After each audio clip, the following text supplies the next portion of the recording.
keluar kerja itu emang nggak malu tuh Kak? Habis dari HRD terus sekarang jualan es gini. Iya, gini Mas, terkadang itu kita harus menurunkan satu ego kita, harus menurunkan satu tingkat ego kita untuk menjadi pribadi yang lebih baik. Kalau dibilang malu, dibilang gengsi, dulu sebelum saya terjun langsung ke sini pernah punya perasaan seperti itu. Tapi balik lagi, kita harus memang bisa menurunkan satu ego kita biar kita bisa bertumbuh lebih baik lagi. Kenapa kita harus berpikiran bahwa kerja itu harus selalu berdasi, bersepatu, berseragam. Padahal kerja seperti ini pun itu juga halal, seperti itu sih. Lumayan ya Mbak ini? Ya, ini baru berapa jam ya berarti ya? 2 jam. Baru 2 jam, Masya Allah teman-teman. Ini 2 jam udah dapat uang berapa ini Mbak? Mungkin Yang gede-gede ini. ini 800-an. 800 ya Mbak, 2 jam ya? Jadi 2 enak. Banyak teman-teman tuh. Jadi ini dari air mendidih dulu, Iya. terus dipindah ke dandang, karena kalau di dandang langsung mendidihnya lama. Oh gitu. Jadi pasti kita buatnya air panasnya segini-segini. Sedikit demi sedikit dulu ya Kak ya? Iya, terus dimasukin aja coklatnya. Nah, ini udah racikan dari rumah ya Kak ya? Iya, ini udah porsi-porsian gitu Kak. Tuh, satu dandang itu porsinya 1 plastik ini. Iya, 1 pack coklat itu kurang lebih mungkin sekitar 1 kilo ya Mas. Kakao aja, 100% Kakao aja? murni Murni coklat. kakao ya Kak ya? Iya, terus dikasih susu. Susu UHT-nya itu berarti 500 mili gitu ya? air, baru kita kasih Kental SKM. manis. Iya, semua orang suka SKM. Iya. Nggak pakai gula, tambahan gula, karena kan di SKM sudah mengandung gula. Benar. Jadinya kita nggak nambahin gula lagi biar nggak terlalu banyak gulanya, jadi nggak terlalu manis Kak. Karena memang after test kami yang tadi itu kena diaduk terus sampai coklatnya larut. Nah kalau kayak gini kan masih ada yang gumpal-gumpal, nanti Iya. nggak rasanya nggak terlalu enak. Simpel, cuma 3 bahan aja. Coklat, susu cair, sama SKM, udah itu tok. Sama air jangan lupa. Satu dandang ini tuh berarti 10 liter. 10 liter. 10 liter. Nama saya Vita, usaha saya es coklat Panjang Umur Semarang. Jadi awalnya seperti ini Mas, kenapa bisa merintis usaha ini? Dulunya saya itu bekerja sebagai seorang HRD di salah satu perusahaan food manufacturing di Semarang. Tepatnya kalau teman-teman suka mengkonsumsi mie instan, jinglenya itu adalah titik-titik seleraku. Nah teman-teman pasti kan tahu tuh, erat banget kan jingle itu di telinga teman-teman. Titik-titik itu apa ya Mbak ya? Indomie seleraku. Indomie. Iya. Berarti kalau Saya boleh dulu- diperjelas dulu kerja di Indomie di bagian apa nih Mbak? Saya dulu HRD 5 tahun di Indofood Food Ingredient Semarang. Lalu awal mulanya saya membuat usaha ini itu sebenarnya karena suami terdampak PHK di bulan Februari tahun ini. Lalu akhirnya mungkin karena tanggung jawab seorang suami sebagai kepala keluarga, sudah daftar ke sana sini untuk mencari perusahaan lagi. Tapi setelah melamar 6-7 perusahaan, Mas Leo cuma sampai tahap akhir, interview dengan general manager aja. Akhirnya yang lolos teman satunya lagi, rival satunya lagi, seperti itu. Akhirnya mungkin memutar otak untuk gimana caranya biar tetap bisa berpenghasilan untuk menghidupi keluarganya. Nah, akhirnya tercetuslah usaha es coklat ini. Ini bikin yang varian apa nih Mbak? Kan kita coklat aja sih Mas. Oh coklat aja? Iya. Yang membedakan harganya apa nih Mbak? Buat yang besar sama yang kecilnya. Oh cuma yang big size Iya. sama small size gitu. Kental ya Mbak ya nih? Iya, kita akan tahu.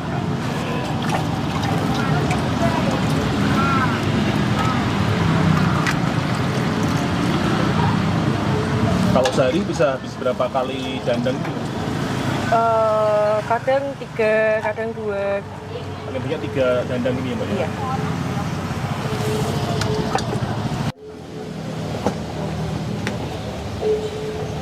Untuk rotinya? Iya. Oh di ini ya, cocok sendiri gitu Iya, ya Mbak nanti ya? saya coklat sendiri. Rotinya cocok sendiri. Ini sih Kak. Es coklat kecil 3 ya? Rotinya red velvet sama ori 2. Ya. Makasih. Iya, thank you Kak. Ini nanti kalau misal kepahitan boleh tambah gula. Silakan Kak. Tadi Kak, di saat saya sudah kerja sebagai seorang HRD di perusahaan terkemuka di Semarang, mungkin di Indonesia, kebetulan suami saya itu di PHK. Nah itu ego sebagai seorang istri itu kadang bermain di situ Kak. Bermainnya seperti ini, saya yang punya gaji lebih tinggi dari suami saya, terkadang sifat ego saya itu bahkan munculnya tuh gini, halah kamu tuh sebagai laki-laki tuh harusnya bisa lebih dari saya, cuman kan kita nggak bisa seperti itu sebagai seorang istri. Nah, saya merasa kayak kok ujian dari Tuhan ketika saya baru memulai suatu rumah tangga, baru setahun, kok ada aja, kok delalah mas di PHK, saya yang harus kerja sendiri, banting tulang sana sini, pergi berangkat kerja pagi, pulang malam, nanti malam di rumah itu juga masih harus melakukan pekerjaan rumah. Ya mungkin di situ sih lebih ke perang sama ego kita sebagai seorang perempuan sih Kak, kalau titik terendah saya. Kalau ini Kak, dulu mengawali ini modal berapa sih Kak? Bisa ceritakan? Kalau dulu awalnya ini itu sekitar ya 15-an ada Kak. 15 juta? Iya. 15 juta berarti Kak? 15 juta kurang lebih. Itu bisa balik berapa lama sekarang ini Kak? 3 hari, 4 harian alhamdulillah. Nah, saya waktu itu malam-malam habis pulang dari kedai nemenin Mas Leo, rekap. Loh Mas, ternyata omsetnya udah segini. Terus itu saya ingat banget itu saya sampai nangis karena pertama kalinya punya usaha yang bertatap muka langsung sama orang. Mas Leo rela jual motornya. Jadi ini loh kok 3-4 hari udah balik modal. Alhamdulillah banget. Terus ini jalan 3 bulan. Jalan 3 bulan alhamdulillah saya udah punya 1 cabang resmi di Kudus. Terus kalau untuk franchise-nya kami ada 5. Sehari berarti udah 40 liter ya. Sehari Kemarin 40 liter. itu 40 liter rekor. Sebelum kemarin 40 berapa liter cup itu berarti itu Kak 40 liter? sekitar kalau 10 liter itu 60-an berarti 46 kali 4 ya. Sekitar 300 lebih. 300 cup ya Kak ya? Iya. Berarti omset sehari berapa Kak? Kalau yang kemarin sampai 40 liter itu 3 sampai 3,5. 3,5 juta ya Kak? Iya. Masya Allah. Itu omset. Itu cuma dari jam 1 sampai jam 6 sore. 5 jam ya Kak ya? Iya, iya. 3,5 juta? 1 sampai Masya jam Allah, 6 sore. Banyak. Berarti untung bersihnya berapa persen kira-kira itu Pak? 100% lebih. Untungnya 100% lebih? Iya. Masya Allah, ini berarti bisnis menjanjikan banget ya Kak ya? Iya. Kalau boleh buka-bukaan itu 1 cupnya itu paling nggak sampai 10.000 modalnya. Modalnya nggak sampai itu Pak? Masya Allah, ini mau bermanfaat banget. Itu bisa dilihat teman-teman, ramai banget di belakang ya, yang antri.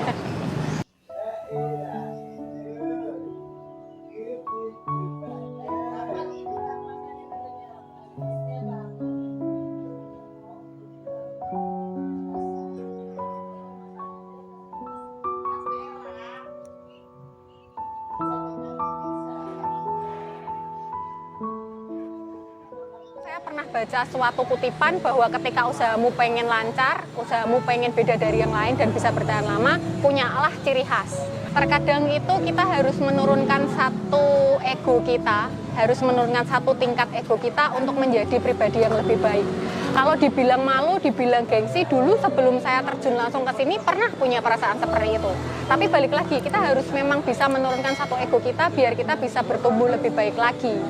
Yang dimaksud di sini adalah kenapa kita harus berpikiran bahwa kerja itu harus selalu berdasi, bersepatu, berseragam. Padahal kerja seperti ini pun itu juga halal, seperti itu sih. Jadi selama itu halal, selama itu menghasilkan, kenapa tidak? Kalau saya sih prinsipnya seperti itu aja.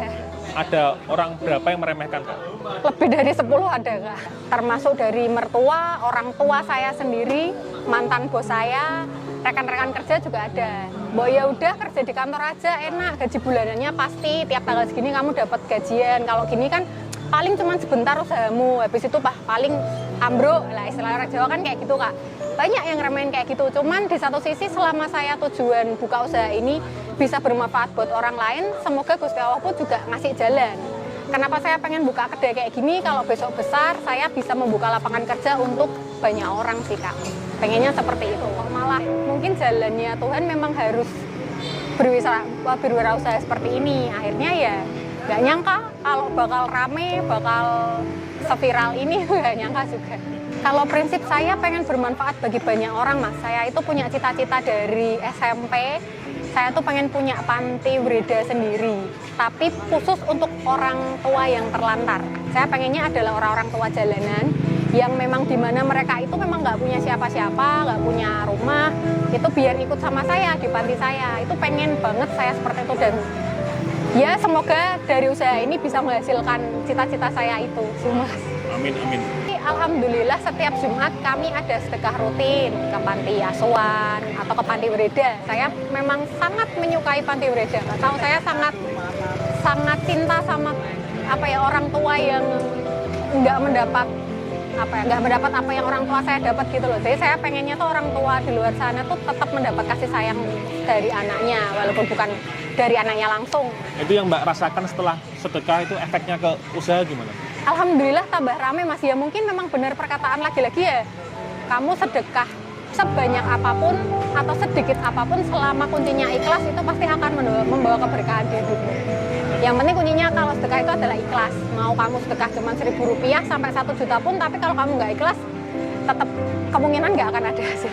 Percuma gitu ya Mbak? Iya, yang penting harus ikhlas. Percaya bahwa semua yang kamu dapat itu pasti ada sisi ada jatah orang lain juga di situ.